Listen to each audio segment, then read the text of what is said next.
We're so lucky to have you. You're such a bridge between cultures. I don't really want to be a bridge.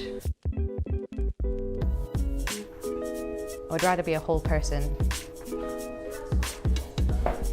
Mixed race babies are so cute, I really want them. I hate that so much. This is my favourite. Mixed race babies are so cute, I really want them. And if I do adopt, which I will, I don't think it really matters what kind of child I have because I don't really see race or colour in that way. I think a mixed race child, it would feel more sort of encompassed with their heritage. My adopted parents were, my dad's Indian and my mum's white British, and so that kind of connection, it kind of looked right. I'd like to be able to offer that to someone. OMG, soon everyone will be mixed and racism won't exist anymore.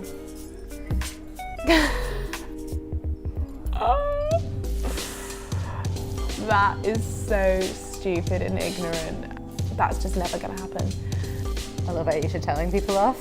Introducing more mixed race kids into a system which is already set up to oppress and silence people of colour and make them feel like they're not as worthy or valuable isn't going to make that any different. Like, we're just going to have more people of colour. You're not that Asian though, are you?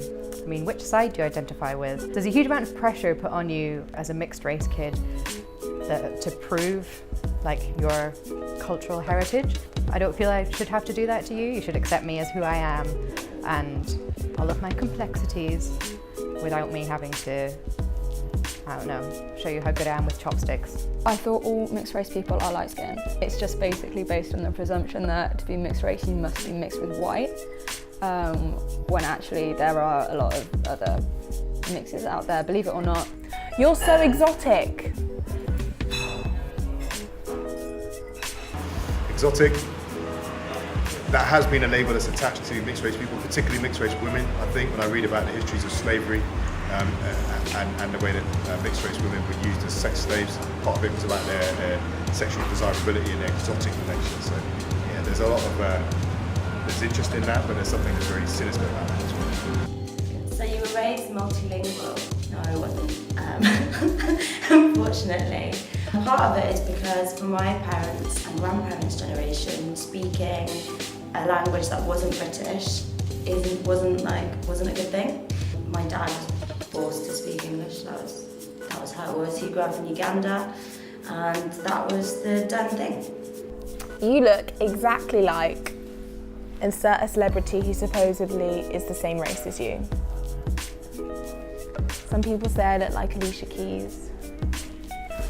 Who did I get recently, which I was not offended by, but... Camel Gaddafi. Let me guess which parent's which. So I think people usually assume that your mum is the East Asian one, and then they usually assume that there is some weird power dynamic, and because that comes from racist stereotypes, and so they then think, oh, your dad must be really dominant, your mum must be really submissive. That is not the case. What are you?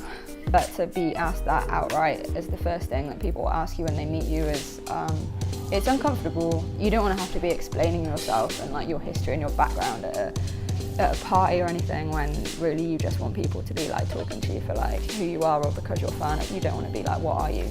I am who I am. What are you? I use the term mixed race so you know what I'm talking about. I use the term mixed race because I want to confound the identities of race, the categories of race that I'm being presented with and asked to choose between. And I know we have to talk in terms of race to understand the world today. If we don't talk in terms of race, we can't understand why the world works the way it is. Our identities are too complicated to be captured simply by racial categories.